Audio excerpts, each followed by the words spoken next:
नमस्कार। मैं जनमुक्ता शिवम गौतम। जिस तरीके से सुप्रीम कोर्ट और सुप्रीम कोर्ट का कॉलेजियम काम करता है या फिर न्याय के नाम पर जो कुछ अन्याय सुप्रीम कोर्ट या देश की अदालतों में हो रहा है, हम उसको लेकर आपके सामने एक सीरीज में वीडियो पे वीडियो डाल रहे हैं। हमारी कोशिश यही है कि हम सुप्रीम कोर्ट की और अदालतों की सच्चाई को जनता के सामने रखें, जनता उनको समझे और उसके बाद जनता अपने हक की आवाज उठाए। आज हम जिन 3-4 मैटर्स पर बात करने वाले हैं वो आपके लिए बहुत ज्यादा जरूरी है। ये कहा जाता है कि भारत का जो सर्वोच्च न्यायालय है या जो न्यायपालिका है वो आम आदमी को न्याय देने के लिए बनी है, लेकिन हकीकत ये है कि ये सिर्फ और सिर्फ रसूखदार लोगों को, जो कि महंगे महंगे वकील खरीदने की या हायर करने की क्षमता रखते हैं, उनको बचाने का काम करती है और कुछ नहीं करती। सबसे पहला उदाहरण हम देते हैं राहुल गांधी का। राहुल गांधी को लेकर आज सुप्रीम कोर्ट में एक मामले पर सुनवाई हुई। यह मामला है वीर सावरकर के अपमान का, जो कि राहुल गांधी लगातार और कई बार करते रहते हैं, और चाहे जब उनका मन होता है तभी वो सावरकर जी के ऊपर कोई न कोई कटाक्ष कर देते हैं।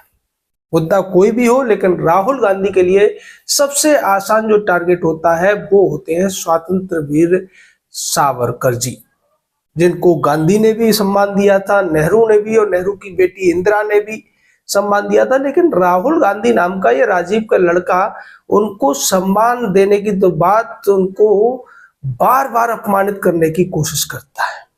आज जो मामला था, उत्तर प्रदेश की एक मजिस्ट्रेट की अदालत ने राहुल गांधी के खिलाफ एक याचिका जो दायर हुई थी उस पर सम्मन जारी किए थे। उत्तर प्रदेश के इलाहाबाद हाई कोर्ट ने इन सम्मन को जारी करने वाली याचिका को खारिज नहीं किया था, यानी कि उसको जारी रखने का फैसला सुनाया था।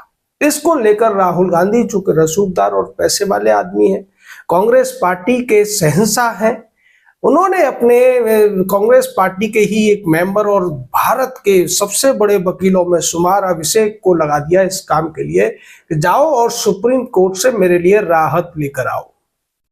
और इस मामले में न तो अभिषेक ने और न ही सुप्रीम कोर्ट ने राहुल गांधी को निराश किया। ये जो सुनवाई थी वो जस्टिस दीपंकर दत्ता और जस्टिस मनमोहन की अदालत में थी। यहां एक दिलचस्प बात और हुई। इस अदालत ने भी ये माना कि राहुल गांधी ने जो कुछ कहा है वो वास्तव में वीर सावरकर का अपमान है। ऐसा हम क्यों कह रहे हैं वो आपको बताते हैं। जस्टिस दीपंकर दत्ता ने कहा कि स्वतंत्र वीर सावरकर एक सम्मानित स्वतंत्रता सेनानी है, उनके अपमान को हम कतई बर्दाश्त नहीं करेंगे। गांधी जी ने भी और इंदिरा जी ने भी उनका सम्मान किया था, और अगर राहुल गांधी जिस तरीके की बातें करते हैं उस तरीके से देखा जाए तो स्वयं महात्मा गांधी भी अंग्रेजों के लिए कोई पत्र लिखते थे तो उसमें अपने आप को अंग्रेजों का वफादार सेवक बताते थे। तो इसको लेकर कल को कोई गांधी जी को भी अंग्रेजों को नौकर कह देगा। और अदालत ने यह भी कहा कि हम इस मामले में राहुल गांधी को राहत दे रहे हैं, उनके खिलाफ जो कोर्ट की कार्रवाई है उस पर स्टे दे रहे हैं, लेकिन उनको हम चेतावनी देते हैं कि आगे से वो इन चीजों का ध्यान रखें, इस तरीके की कोई भी अपमानित करने वाली बात न कहें, अन्यथा हम सुमोटो स्वतः संज्ञान से उनके खिलाफ कार्रवाई करेंगे। यहां अभिषेक मनु सिंघवी ने यह दलील दी थी कि राहुल का उद्देश्य ये नहीं था कि किसी की भावनाओं को आहत किया जाए, लेकिन वास्तविकता ये है कि राहुल गांधी को जब भी केंद्र सरकार से कोई आपत्ति होती है, जब भी कोई कटाक्ष करना होता है, तो राहुल गांधी प्रेस कॉन्फ्रेंस करके या नॉर्मल भाषण में ये कहते हैं कि मैं माफी नहीं मांगूंगा, मैं सावरकर नहीं हूं। ये दो चीजें हैं। राहुल गांधी तो क्या, उनकी पार्टी का कोई भी नेता सावरकर नहीं हो सकता, क्योंकि सावरकर बहुत महान थे। जहां तक माफी मांगने की बात है तो राहुल गांधी जैसे तमाम जो आज के छुटवैये नेता हैं वो बार बार माफी मांगते रहते। और यहां भी अगर अदालत ये कह देती कि राहुल गांधी को इस मामले में सबसे पहले माफी मांगनी चाहिए, थी तो कोई बहुत ज्यादा तूफान नहीं आने वाला था, लेकिन जैसे आपने देखा होगा कि जब किसी परिवार का कोई बच्चा होता है और वो गलती करता है तो परिवार वाले उसको डांटते हैं और ये हिदायत देते हैं कि आगे से कोई गलती की तो हम तुमको बहुत बुरी तरह से पीटेंगे और हम तुम्हें माफ नहीं करेंगे। ऐसा ही कुछ जस्टिस दीपंकर दत्ता और जस्टिस मनमोहन की अदालत ने राहुल गांधी के प्रति करते हुए दिखाया है। यानी वो अपनी बातों से ही ये स्वीकार कर रहे हैं कि राहुल गांधी के जो बयानात हैं वीर सावरकर जी को लेकर वो गलत है, वो अपमानजनक है। उसके बावजूद राहुल गांधी को कोई सजा देने को कोर्ट राजी नहीं है और अगर कोई निचली अदालत उनके खिलाफ सजा देने की कार्रवाई करती हुई नजर आ रही है तो उस अदालत की कार्रवाई को रोकने का काम भी सुप्रीम कोर्ट करता हुआ दिख रहा है। ये पहला मामला नहीं है, ऐसे तमाम मामले सामने आ चुके हैं और बार बार सुप्रीम कोर्ट अपनी कार्यप्रणाली से यह दिखाने की कोशिश करता है कि इस देश में जो कानून है वो आम लोगों के लिए अलग है और रसूखदार पैसे वाले जो कि महंगे महंगे सिब्बल सिंघवी टाइप के वकीलों को खरीदने की औकात रखते हैं, उन लोगों के लिए इस देश का कानून और इस देश की अदालतों का जो नजरिया है वो बिल्कुल अलग है। अब दूसरा उदाहरण मैं देता हूं आपको बॉम्बे हाई कोर्ट का। आज बॉम्बे हाई कोर्ट में एक सुनवाई हुई और यह सुनवाई थी मस्खरे कामरा के मामले में। ये जो कुणाल कामरा नाम का एक मस्खरा है, ये एक विशेष तरीके की सोच रखता है, विशेष तरीके की पार्टियों के लिए कॉमेडियन के शो करता है और इसने महाराष्ट्र के उप मुख्यमंत्री को सीधे तौर पर अपमानित करते हुए गद्दार कहा था। हालांकि उसने नाम नहीं लिया था, लेकिन दो चीजें ऐसी जोड़ी थी जिससे साफ संकेत मिल रहा था कि वो किसके लिए बात कर रहा है। पहले उसने कहा कि पुणे का रिक्शे वाला और बाद में कहा गद्दार जो बाद में मुख्यमंत्री बन गया। ठीक है, जो एकनाथ शिंदे हैं वो गरीब बैकग्राउंड से आते हैं, जीवन में उन्होंने संघर्ष किया, लेकिन उनको इस तरीके से अपमान करने का अधिकार किसी व्यक्ति को नहीं मिल जाता है। लेकिन यहाँ पर हाई कोर्ट ने जो एक तरीके से फैसला सुनाया या जो डायरेक्शंस दिए पुलिस को या अधिकृत एजेंसियों को, वो बेहद ही अस्वीकार्य स्थिति के हैं। उन्होंने ये कहा कि कुणाल कामरा के खिलाफ अगर आपको जांच करनी है, कोई पूछताछ करनी है तो आपको चेन्नई जाना पड़ेगा और कुणाल कामरा को गिरफ्तारी से हम संरक्षण दे रहे हैं। अब आप सोचिए कि क्या किसी दूसरे अन्य सामान्य नागरिक को या फिर कोई Bharatiya Janata party RSS background का कोई व्यक्ति होता तो उसको इस तरीके का संरक्षण मिलता? तो जवाब है बिल्कुल नहीं। क्योंकि नुपुर शर्मा के मामले में, प्रज्ञा सिंह ठाकुर के मामले में इस तरीके की कोई कभी भी रियायत कोर्ट ने नहीं दी और प्रज्ञा सिंह ठाकुर के मामले में तो उन्होंने ऐसे ऐसे आरोप लगाए थे जांच अधिकारियों पर कि उनके साथ किस तरीके से अमानवीय व्यवहार किया गया, उनको तमाम जो अश्लील वीडियो दिखाने की कोशिश की गई, उनको पीटा गया, उनके साथ बदतमीजी की गई, लेकिन कभी अदालत ने उसका संज्ञान नहीं लिया क्योंकि वो एक दूसरी सोच से ताल्लुक रखते थे। लेकिन जब भी मेघा पाटकर के मामले में भी आज ऐसा ही होता हुआ दिखा। हालांकि मेघा पाटकर की जब गैर जमानती वारंट था उसको गिरफ्तार किया गया और 3 घंटे के अंदर वो रिलीज भी हो गई। मेघा पाटकर हो, संजय सिंह हो, केजरीवाल हो, मनीष सिसोदिया हो, राहुल गांधी हो या उसकी पार्टी के तमाम दूसरे नेता हो, कुणाल कामरा टाइप के मस्खरे ही क्यों न हो, असीम त्रिवेदी नाम का एक चेतेरा क्यों ना हो जिसने एक बार सुप्रीम कोर्ट पे ही अपमानजनक चित्र बनाए थे, लेकिन चूंकि वो उसी विचारधारा से संबंध रखता था इसलिए सुप्रीम कोर्ट के वकीलों ने उस पर रियायत बरती। लेकिन जब भी कोई राइट विंग, इनके हिसाब से राइट विंग या राष्ट्रवादी सोच का व्यक्ति कुछ ऐसी ही हरकतें करता है, सेम इसी तरीके के अगर उसने कहीं उल्लंघन किया हो या कोई वारदात की हो या किसी इसी तरीके के बर्ताव किया हो, तो फिर कोर्ट का जो रवैया होता है उसके खिलाफ एकदम से दुश्मन वाला हो जाता है। यहाँ जस्टिस दीपंकर दत्ता और जस्टिस मनमोहन राहुल गांधी को कितने प्यार से धमकाने की कोशिश कर रहे हैं, कितने प्यार से उसे नसीहत दे रहे हैं। वो खुद ही ये मान रहे हैं कि राहुल ने जो बयान दिया है वो गलत है, लेकिन दूसरी तरफ वो हाई कोर्ट के ऑर्डर को भी और निचली अदालत की कार्रवाई को भी स्टे करते हुए नजर आ रहे हैं। यही वजह है कि हम आपसे कहते रहते हैं कि इस कॉलेजियम सिस्टम और उसके द्वारा अपॉइंट किए गए इन जजों के इस तानाशाही को रोकने की जरूरत है।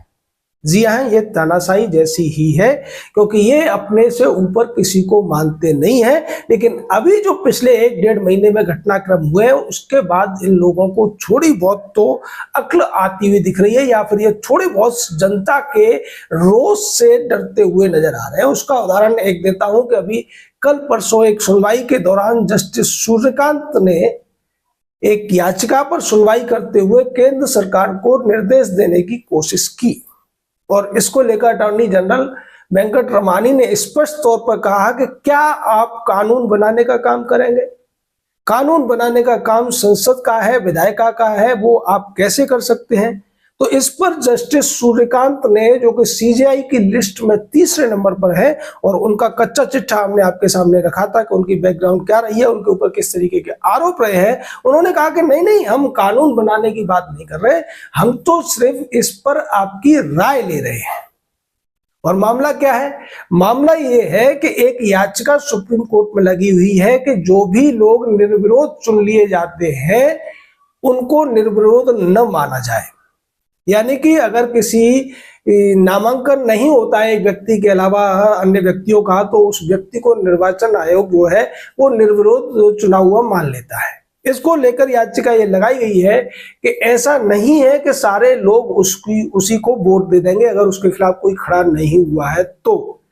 यानी कि कुछ लोग जो उसको पसंद नहीं करते हैं वो नोटा को वोट दे सकते हैं, और इस तरीके से उनका जो मतदान का मूल अधिकार है वो हनन होता है। हम चाहते हैं कि इस व्यवस्था को खत्म किया जाए। इसी पर अटॉर्नी जनरल ने कहा कि क्या आप इस तरीके से कानून बना देना चाहते हैं? कानून बनाने का काम तो सरकार का है, विधायिका का है। तो इस पर सूर्यकांत ने यह सफाई दी कि नहीं नहीं, हम ऐसा नहीं कर रहे, हम सिर्फ आपकी राय ले रहे हैं। उससे पहले आपने देखा होगा कि किस तरीके से जस्टिस गवई के सामने जब एक याचिका गई थी तो उन्होंने भी यही कहा था कि हमारे ऊपर पहले से ही आरोप लग रहे हैं कि हम विधायिका के और कार्यपालिका के कामों में हस्तक्षेप कर रहे हैं। यानी कि जो सोशल मीडिया की ताकत है उसको ये जज महोदय भी अनुभव करते हुए नजर आ रहे हैं। लेकिन अगर इस ताकत को ज्यादा बढ़ाया जाए, सवाल ज्यादा तार्किक तौर से पूछे जाए, देखिए हम किसी से ये नहीं कह रहे कि आप किसी का अपमान करिए, किसी पर झूठे आरोप लगाइए, लेकिन अगर वास्तव में कुछ ऐसा है जो संदेहास्पद है, अगर जजों के आचरण आपको लगते हैं कि भ्रष्टाचार के दायरे में आते हैं, अगर उनके द्वारा बहुत ज्यादा संपत्ति बनाई गई है, तो उस पर सवाल उठने ही चाहिए। जैसा कि हमने जस्टिस सूर्यकांत के बारे में आपको बताया कि इन्होंने 2012 के आसपास 100 करोड़ रुपए से ज्यादा की प्रॉपर्टियां खरीदी, और उन प्रॉपर्टियों को इन्होंने अंडर वैल्यू दिखाकर रजिस्ट्रेशन कराए अपने नाम पर या अपने जो रिश्तेदारों के नाम पर कराए, और उसमें करीब 7.5 करोड़ रुपए का इन्होंने स्टैंप ड्यूटी और दूसरे टैक्सों को बचाया। यह सीधे तौर पर कदाचार का मामला है, मोरल टर्पिट्यूड का मामला है, जो भ्रष्टाचार के दायरे में आता है। और उसके बावजूद जस्टिस ए गोयल, जो Punjab and Haryana high court के चीफ जस्टिस रहे थे, उन्होंने इसको लेकर लेटर भी लिखा, लेकिन कॉलेजियम उस लेटर पर, उन शिकायतों पर कुंडली मारकर बैठा हुआ है। और अगर उन शिकायतों पर कोई कार्रवाई या संज्ञान नहीं लिया गया तो ये देश के लिए एक बहुत बड़ा आप कह सकते हैं विचित्र स्थिति होगी कि एक व्यक्ति जिसके ऊपर 12-13 साल से भ्रष्टाचार के पैसे लेकर जमानत देने के आरोप है, और वो व्यक्ति भारत का सीजेआई बन जाता है। अब ऐसे लोग जब सीजेआई बनेंगे तो वो किस तरीके के निर्णय लेंगे, वो आपने चंद्रचूड़ के मामले में देखा हुआ। जस्टिस धनंजय चंद्रचूड़ जब सीजेआई बनने वाले थे तो उनके खिलाफ भी बॉम्बे के एक बार एसोसिएशन ने शिकायतें की थी, और ये कहा था कि इनका जो आचरण रहा है, इनके जो कारनामे रहे हैं, उसके हिसाब से इनको भारत का सीजेआई नहीं बनना चाहिए। लेकिन कॉलेजियम ने उन सभी आरोपों को भी दरकिनार रख दिया, और उसके बाद जस्टिस चंद्रचूड़ भारत के सीजेआई बने। उन्होंने तमाम ऐसी बातें कही, तमाम ऐसे फैसले लिए जो सवालों के घेरे में हैं। तो आप सोच सकते हैं कि कॉलेजियम किस तरीके से इस देश की जो न्याय व्यवस्था है उसको पूरी तरीके से बेकार कर चुका है, उसको पूरी तरीके से न्याय संगत की बजाय कुछ रसूखदार लोगों के फायदे के लिए इस्तेमाल होने के लायक बना चुका है। तमाम जो जज सुप्रीम कोर्ट में अपॉइंट किए जाते हैं, जो हाई कोर्ट्स में अपॉइंट किए जाते हैं, किस तरीके से भाई भतीजावाद उसमें लागू होता है, किस तरीके से दूसरे अन्य चीजें लागू होती हैं, और उसके बाद बहुत से ऐसे लोग जिनकी व्यक्तिगत चरित्र पर तमाम सवालात होते हैं वो भी हाई कोर्ट और सुप्रीम कोर्ट के जज बन जाते हैं। लेकिन इसका खामियाजा केवल आम जनता को ही नहीं भुगतना पड़ रहा है, इसका खामियाजा बहुत अच्छे कानून के जो जानकार वकील होते हैं उनको भुगतना पड़ता है, और हाई कोर्ट्स के जो ज्यादातर 90% जजों को भी इस अन्याय का शिकार होना पड़ता है।